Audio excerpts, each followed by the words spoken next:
सर्वप्रथम मैं आप सब लोगों को नए साल T20 के लिए खूब खूब शुभकामनाएं देता हूं।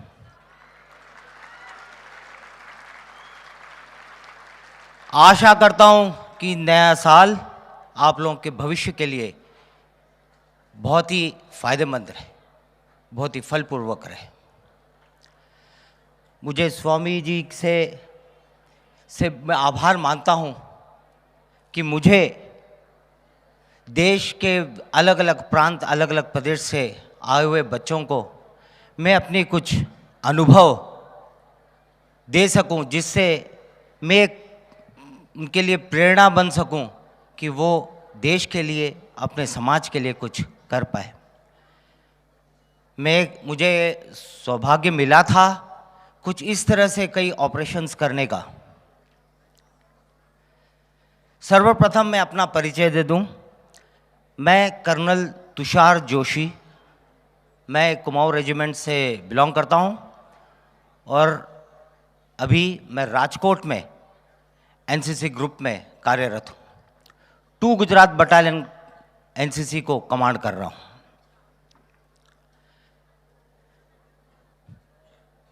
ये मेरा एक अनुभव जो कि गुजरात प्रदेश से काफ़ी संबंध रखता है, ये है गांधीनगर के अक्षरधाम मंदिर का। आपने सुना होगा 2002 सितंबर 24 तारीख को वहां पर 2 आतंकवादियों ने मंदिर में हमला किया था, जिसमें 50-60 लोगों को मार दिया गया था बेरहमी से और करीब 80 लोगों को हॉस्टेज ले लिया था। उस वक्त मैं मेजर तुषार जोशी हुआ करता था और मैं एनएसजी ब्लैक कैट कमांडोज में तैनात था। स्क्वाड्रन कमांडर था वहां पर 2 स्क्वाड्रन का, जो कि एक ब्लैक कैट कमांडो का एक स्क्वाड्रन होता है। उस दौरान तब मैं मानेसर हरियाणा में वहां पे पोस्टेड था। जब ये कांड हुआ उस वक्त हम लोग मानेसर में थे। मैं अपने कुछ शाम के परेड के बाद, जैसे आपके अभी ये शाम जो परेड होती है इस तरह की कुछ परेड थी हमारी, वो करके घर पहुंचा ही था। आते ही खबर मिली मेरे रेडियो सेट पे, मेरे फ़ोन पे, तब तो मोबाइल नहीं होता था, कि इस तरह से कुछ अटैक हुआ है और आपने निकलना है। मैं अलर्ट स्क्वाड्रन कमांडर था। मैं जिस हालात में था उसी हालात में घर से निकला और सीधा पालम एयरपोर्ट दिल्ली के लिए रवाना हुआ। साथ में मेरी टुकड़ी जो थी वो भी अपने हमारी गाड़ियों में बैठ के एयरपोर्ट पे पहुंच गई। वहां पर हमारे लिए फौजी जो प्लेन होता है IL-76 वो तैयार था। हम उसमें बैठ के हम सीधा अहमदाबाद पहुंचे। अहमदाबाद पहुंचते ही वहां पर हमारे लिए पुलिस की गाड़ियां आ गई थी लेने के लिए, और हम तुरंत वहां से गांधीनगर अक्षरधाम पहुंचे। और हवाई जहाज के दौरान मैंने अपने कमांडोज को ब्रीफ किया। मैंने उनको सिर्फ ये बताया कि है ना, मुझे सिर्फ इतनी खबर मिली है कि यहाँ पर ऐसा ऐसा हुआ है, और मैंने टीवी ऑन किया था और टीवी में मैंने देखा है कि एक अक्षरधाम मंदिर, मुझे अक्षरधाम मंदिर भी पता नहीं था तब, एक अक्षरधाम मंदिर है गांधीनगर में, वहां पर आतंकवादियों ने हमला कर दिया है और वहां और हॉस्टेज ले रखे हैं, बंधक बना रखे हैं, उनको हमने छुड़ाना है। ये तकरीबन शाम को 5 बजे की बात है, 24 सितंबर 2002 को। हम वहां से पहुंचे गांधीनगर, पहुंचते पहुंचते 10, साढ़े 10, 11 बज गए थे। वहां पहुंचने के बाद वहां पर जो ऑपरेशनल रिस्पॉन्सिबिलिटी होती है वो मुझे हैंडओवर कर दी गई। तब के आईजी थे मिस्टर चक्रवर्ती, उन्होंने मुझे ब्रीफ किया लास्ट में कहां पर उन्होंने आतंकवादियों को देखा। मैं आपको कुछ फोटोज दिखाऊंगा मेरे बताने के बाद। मेरी पूरी इसके बाद आपको बताऊंगा तो आपको अपने आप ज्ञात हो जाएगा। उन्होंने मेरे को हैंडओवर करने के बाद उन्होंने ये बताया कि यहाँ पर पुलिस के कई 3-4 कमांडोज शहीद हो गए हैं, और आखिरी बार जब देखा था तो 15 मिनट पहले एक वहाँ पे जो ऊपर के जो परिक्रमा है उधर देखे गए थे, उसके बाद 15 मिनट से कोई फायरिंग आई नहीं है। मेरे लिए एक बहुत ही चैलेंज वाली बात थी कि अब मैं इतने बड़े मंदिर में ढूंढूं कहां। मुझे कोई आइडिया नहीं था मंदिर के बारे में, मुझे सिर्फ जो ब्लोअप और जो मॉडल था उस पर बताया गया था, बाकी मुझे कोई ज्ञात नहीं। मंदिर इतना बड़ा, खूब सारे रूम्स, अब किस रूम में है ये 2 आतंकवादी, किस में घुसे हैं कुछ पता नहीं। हम लोग अंदर घुसे, मैंने अपने पूरे टीम को छोटे छोटे स्क्वाड्स, हम लोग हिट्स बोलते थे, वो हिट्स में बांटा था, पहले से बटा होता है। उनको मैंने डिप्लॉय किया। मेरे जो स्नाइपर्स थे, स्नाइपर मतलब जो दूर से जो शिश लेके मारता है, निशाना, शार्प शूटर जिसको हम अमूमन बोलते हैं, उनको मैंने डिप्लॉय किया। उनका काम 2 था। एक, कहीं दिखता है मिलिटेंट आतंकवादी टेररिस्ट को जो दिखता है तो उसको क्लियर कट, अगर दिखता है तो उसको स्नाइप करना, उसको वहीं के वहीं मार देना। पर ध्यान में रखे कि कोई उसके साथ कोलैटरल डैमेज ना हो। कोलैटरल डैमेज मतलब उसके साथ और कोई नुकसान ना हो। और दूसरा टास्क था उसका सर्विलेंस, नजर रखना। इनको मैंने मुनासिब जगह पे मैंने डिप्लॉय किया, और मेरे हिट्स बाएं से और कुछ हिट्स दाहिने से ये सर्च करना शुरू किया।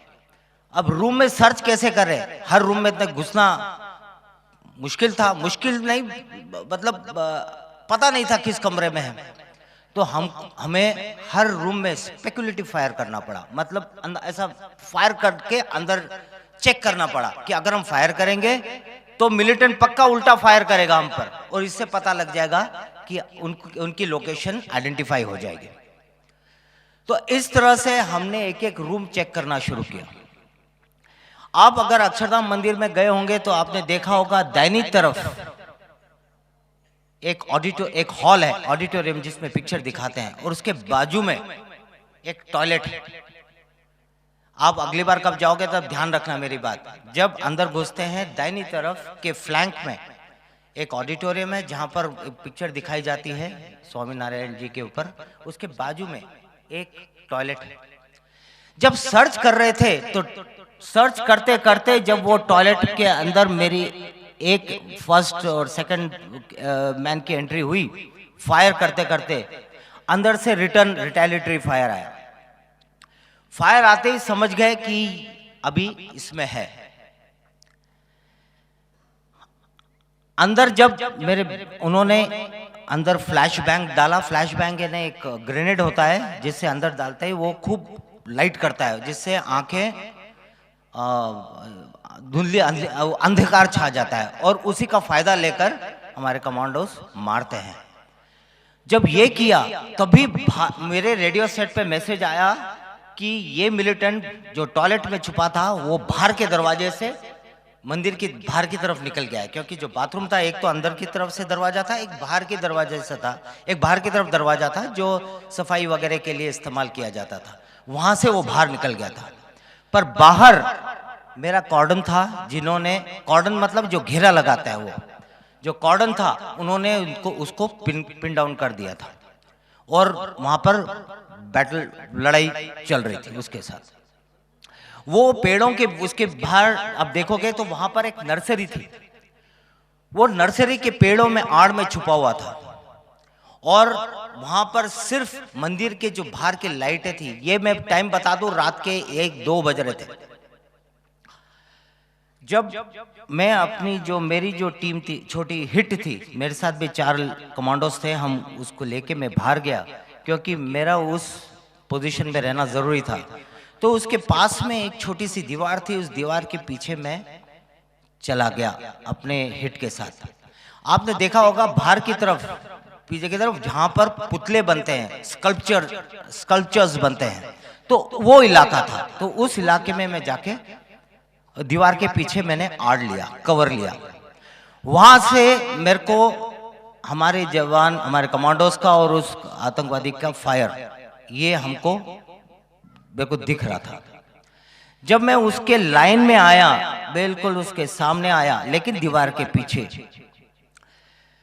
मैंने तभी उसको स्पॉट कर लिया उसके फ्लैश के कारण। जो AK-47 फायर कर रहा था, AK-47 के फ्लैश से उसको स्पॉट कर लिया।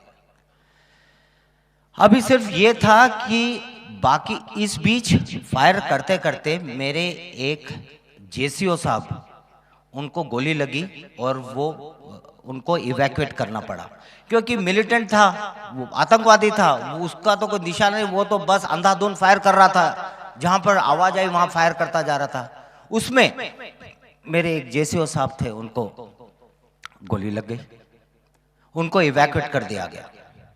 वो पोजीशन फिर मैंने ली और उसको ऑब्जर्व किया। मैंने बोला अभी सब, मैंने रेडियो सेट पे अपना पास किया कि अभी कोई फायर नहीं करेगा, शांत रहो। मैंने उसको स्पॉट कर लिया है, आप अपने अपने जगह पे रहो, और अगर भागने की कोशिश करता है तब मारना है, तब तक नहीं, क्योंकि मेरा इरादा था अभी इंटरवीन करने का, अंदर घुसने का, क्योंकि ऐसे वो मारेगा तो और मेरे 3-4 लोगों को ले जाएगा। तो मेरे साथ मेरा एक बडी था, उसका नाम था सुरजन सिंह भंडारी।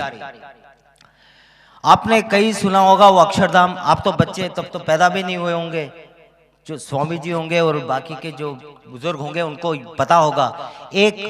उसके कई 1 साल तक एक सुरजन सिंह भंडारी अक्षरधाम कमांडो अहमदाबाद हॉस्पिटल में कोमा में है, ये आपने कई बार पढ़ा होगा, सुना होगा।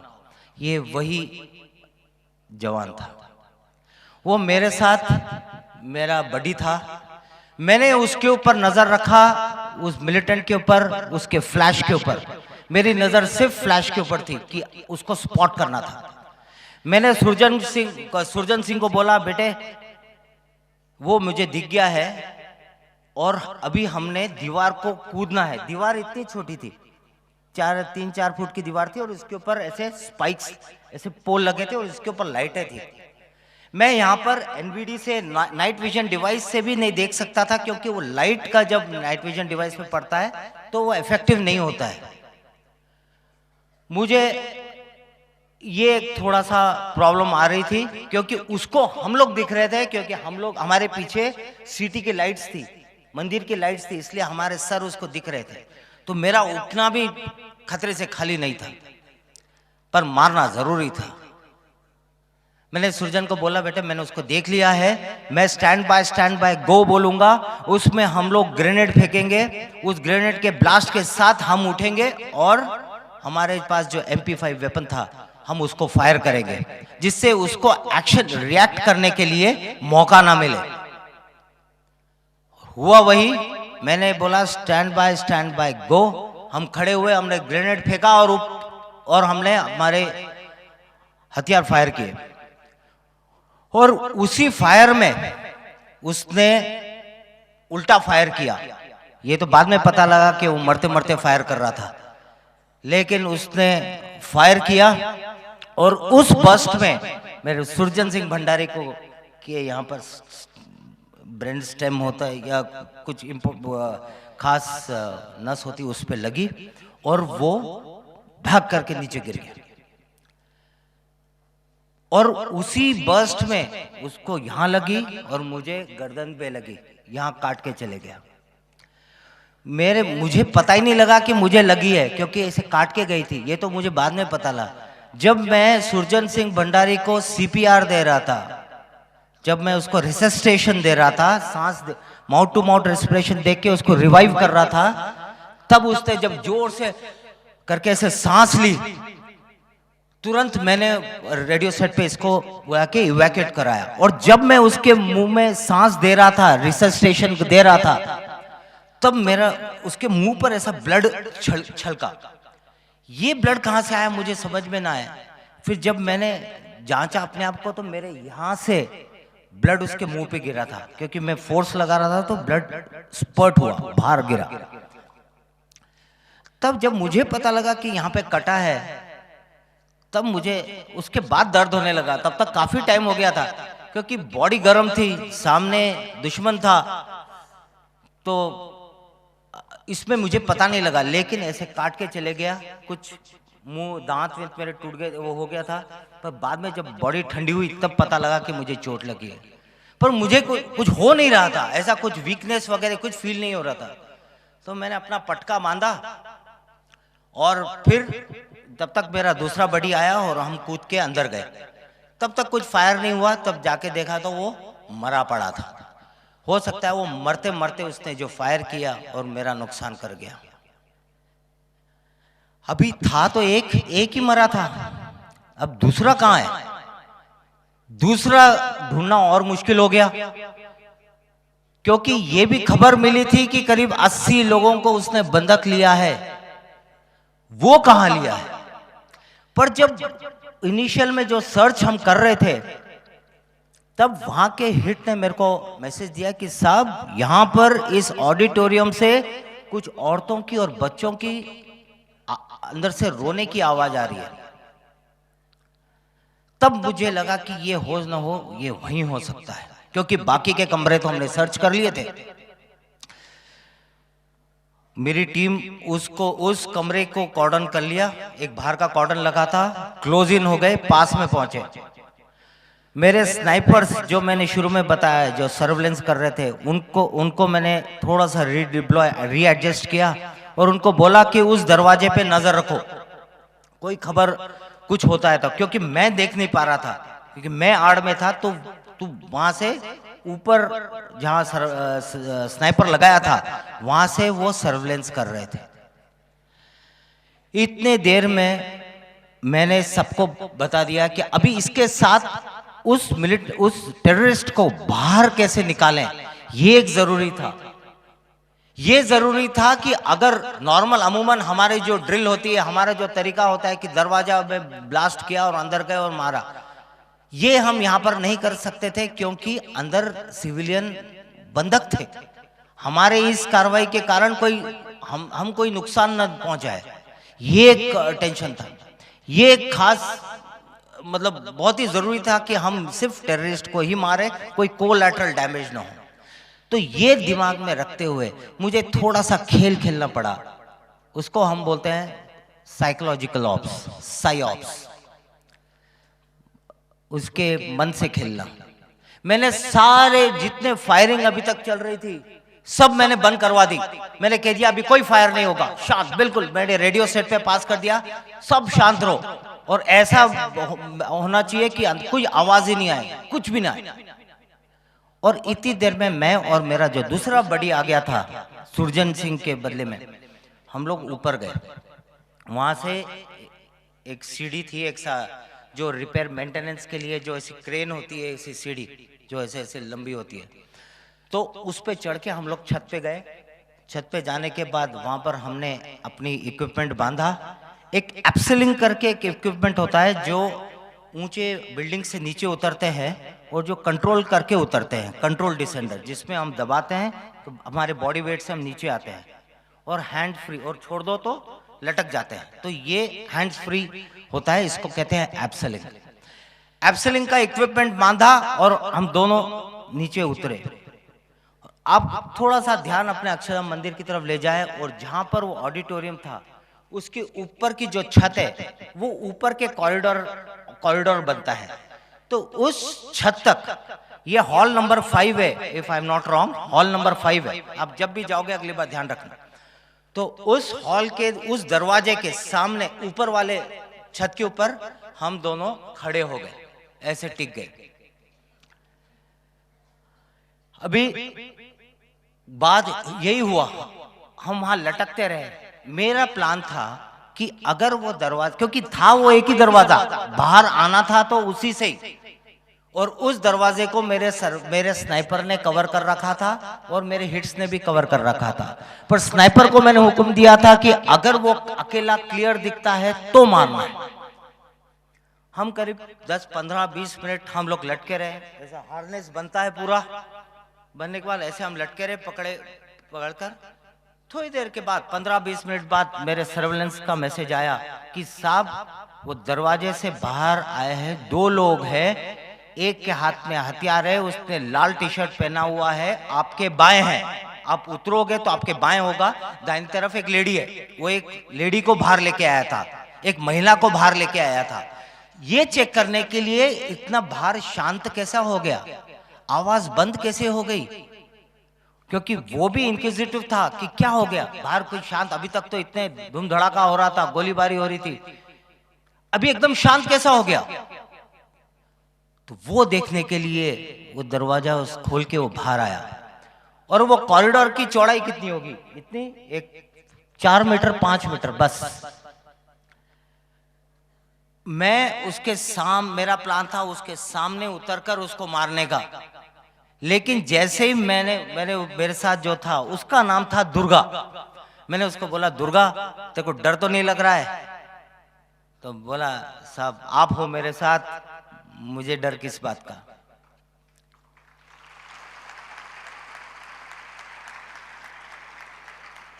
और वहीं बैठे बैठे हम लोग गप्पे लगा रहे हैं। क्या गप्पे लगा रहे हैं?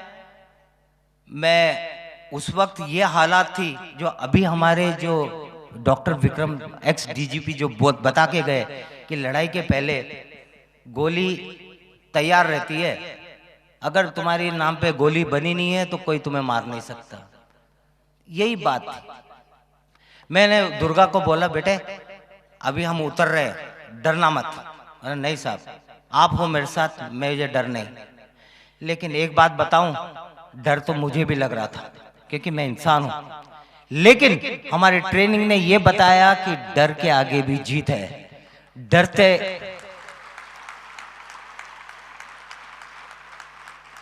उस डर को ओवरकम करना ये जरूरी था। और मैं as a leader, as a task force commander, मेरे चेहरे पर ये डर दिखना नहीं चाहिए था। अगर मेरे चेहरे पर डर दिखता, अगर मैं पीछे हट जाता तो मेरे ट्रूप्स कमजोर पड़ गए होते। तो ये मेरे लिए था, लेकिन अंदर ही अंदर मुझे डर था क्योंकि मेरी वाइफ प्रेग्नेंट थी, मेरी एक छोटी 1.5 साल की बेटी थी। वहां पर सारी कहानियां मेरे दिमाग में घूमने लगी कि मैं चला जाऊंगा तो क्या होगा, क्या होगा, क्या होगा, ये दिमाग में चलता रहा। लेकिन मैंने ये सब दिमाग से हटाया और मैंने दुर्गा को बोला बेटे वहीं लटके लटके हम बात कर रहे हैं, धीरे धीरे धीरे, क्योंकि हमको उसका इंतजार करना था। मैंने बोला उस वक्त ना मैं सिगरेट पीता था, तब यंग था, कभी सिगरेट विगरेट पीता था। तो मैंने उसको बोला बेटे अगर मेरे को कुछ हो जाए तो मेम साहब को मत बताना कि मैं सिगरेट पीता था।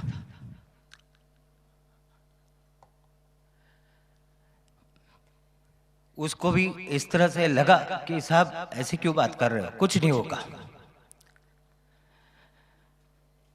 अभी भी मैं वो बात सोचता हूं तो मेरे रोंगटे खड़े हो जाते हैं। इतने में स्नाइपर का मैसेज आया, साहब वो बाहर आ गया फिर से, और सेम वही पोजीशन है, लेकिन अभी एक आदमी को बाहर लेके आया है। मैंने बोला दुर्गा बेटे चलो, मैंने स्टैंड बाय गो बोला हम, और उसको सिंगल शॉट पे रखा, वेपन को सिंगल शॉट पे रखा।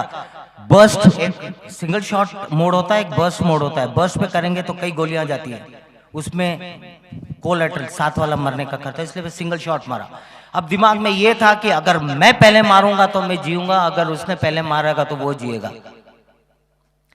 इसी में बोला स्टैंड बाय गो बोला, और हम सीधा उसके सामने, मतलब 5 मीटर जहां पर ये कैमरा वाला है बस उसी वहां होगा, और मैं यहाँ था उसके सामने उतरा। उतरती एक गोली फायर, इधर गोली बीचों बीच और वो ढाब नीचे।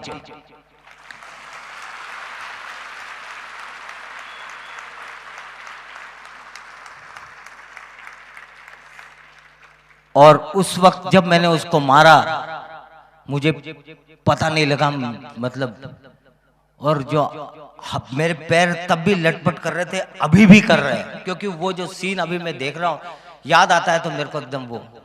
और जैसे ही वो गिरा, मेरे बाकी के ट्रूप्स आए, और उसकी बॉडी पकड़ के खींचे, वो तहीं के ऑन द स्पॉट मरा। मैं आपको फोटो दिखाऊंगा उसका।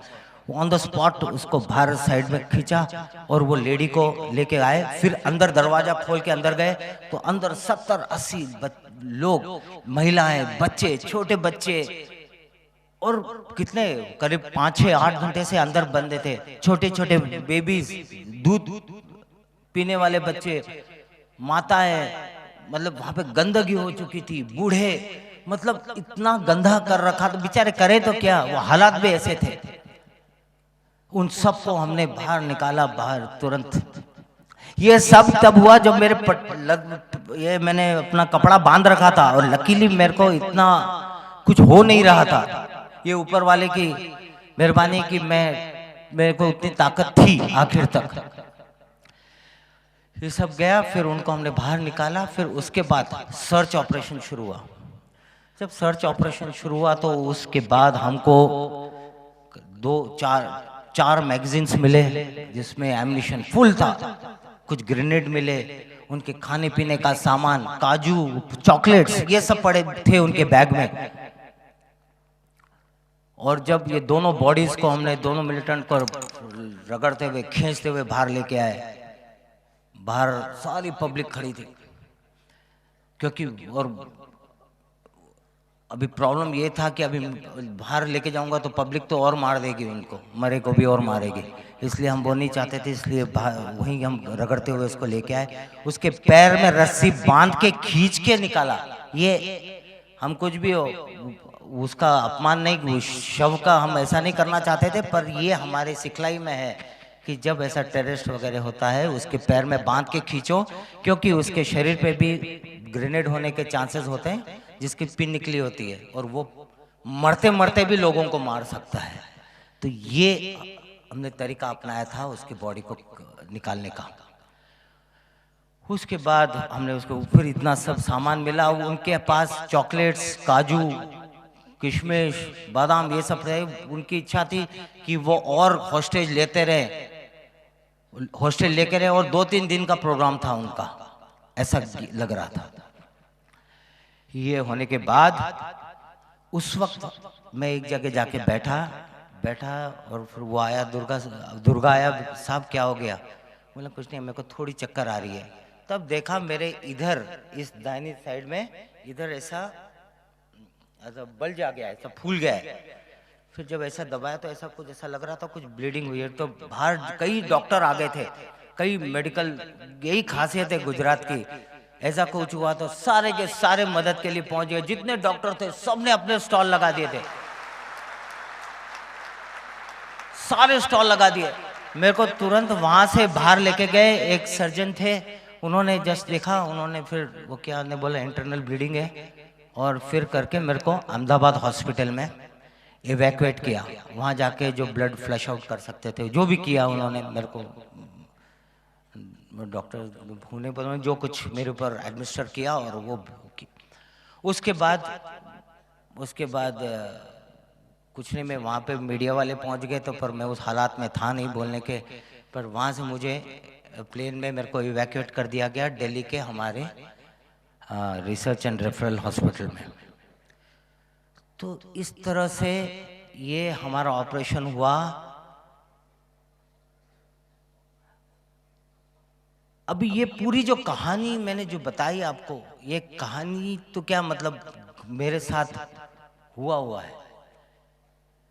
उसके बाद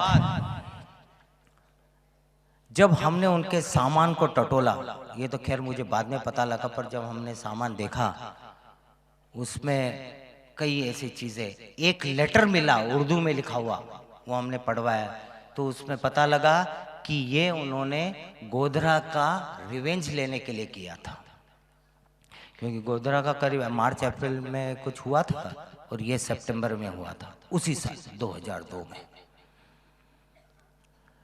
तो इस तरह से मुझे वो ऑपरेशन करने का मौका मिला, और इसके लिए मेरे जो कमांडो जो थे उसको, सुरजन सिंह भंडारी को, उसको कीर्ति चक्र मिला, और मैं और मेरा एक और साथी था, हम लोगों को दोनों को सेना मेडल मिला।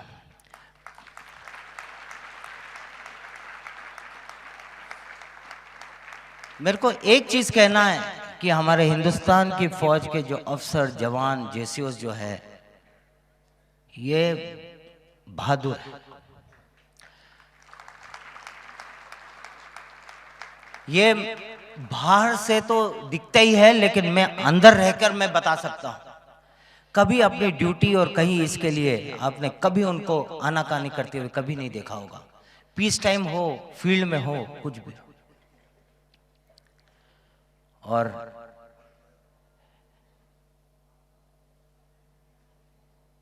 कि जो हमारे हिंदुस्तान के जो फौज जो जवान है, ये मुझे मौका मिला था ये ऑपरेशन करने का, और मैं उसमें जिंदा तुम्हारे सामने मेरी एक कहानी बताने के लिए मैं जीवित हूं।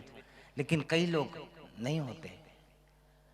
तो और हमारे में जो काबिलियत है वो इतनी परिपूर्ण है, इतनी है कि उनको जब भी मौका मिले वो पक्का उसको पूरा करेंगे। मुझे मौका मिला इसलिए मैंने किया। मैं नहीं कि मैं ही एक बहादुर था या मैं ही एक फन्ने खाऊं हिंदुस्तान आर्मी में। नहीं, देखा होगा कितने लोग हैं कारगिल की लड़ाई में, देखो कितने मेरे हमारे अफसर शहीद हुए, जवान शहीद हुए,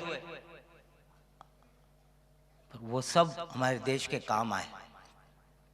ऐसी कई हजारों हमारे पास ऐसे लोग हैं। सिर्फ मुझे मौका मिला और मैं आपके सामने बताने के लिए आया हूं। वो फोटोज दिखाता, अभी मैं आपको कुछ फोटोज दिखाता हूं। ये मंदिर है। Next next. ये है, ये मिलिटेंट है जिसके जो नर्सरी में जिसको मारा था, जिसके टाइम पे मुझे भी गोली लगी थी तब, ये इसलिए उसके मुंह पूरा फटा हुआ है। नेक्स्ट। ये जो सीढ़ी जिससे मैं चढ़ के ऊपर गए थे हम, और ये है जो इसके ये जो दरवाजा है इस तरफ मेन डोर है जो ऑडिटोरियम का। Next next next. ये इस तरह से हुआ था ये। नेक्स्ट। ये है जो इसके माथे पे जो गोली लगी, जो बीचों बीच सर के बीच में जो गोली लगी, ये वो है जो ऑडिटोरियम में मारा था, ऊपर था लेकर। नेक्स्ट। ये दोनों। नेक्स्ट। ये सब एम्यूनिशन और इतना हमने बाद में जब्त किया था। 12 फील्ड मैगजीन्स थे, 30 ग्रेनेड थे, ड्राई फ्रूट्स थे, AK-56 थे। नेक्स्ट। ये है जहां पुतले बन रहे थे और इसके पीछे जो दीवार है उससे हमने वहां पे फायर हुआ था। नेक्स्ट। ये वही गोली लगी हुई। नेक्स्ट। ये हमारे सिविलियन लोग कई मारे गए थे, वो हैं। नेक्स्ट। ये देखो। नेक्स्ट। ये हमारे पुलिस भाई हमारे साथ जो थे वो थे। नेक्स्ट। ये ब्लास्ट लड़ाई के टाइम पर। नेक्स्ट। इस कार में वो लोग आए थे मंदिर में। नेक्स्ट। ये ग्रेनेड। नेक्स्ट। नेक्स्ट। ये मैगजीन्स थे जो हमने बाद में जब्त किए, हथियार पे जो लगता है। नेक्स्ट। नेक्स्ट। ये पाउच। नेक्स्ट। ये सब खजूर के थे। नेक्स्ट। फिर ये सब ड्राई फ्रूट्स। नेक्स्ट। ये सब चॉकलेट्स, ये सब उनके बैग से मिले। Next. Next next next next next next next next. ये सारी चीजें वो इतनी तैयारी में आए थे, उनके कपड़े नेक्स्ट खून से लथपथ। Next next next next next. बस लाइक बैक बैक बैक। ये है वो लेटर, एक उर्दू में और अगला वाला जो आएगा वो गुजराती में है। इसमें लिखा हुआ है कि ये जो इन्होंने किया था अक्षरधाम में, ये गोधरा का रिवेंज लेने के लिए किया था। Next next.